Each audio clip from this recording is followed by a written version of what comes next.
আল্লাহ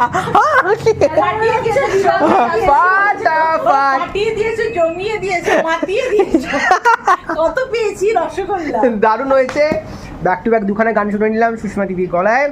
তবে আরো গান শুনতে ইচ্ছা করে, কারণ গান কে না শুনতে চায়।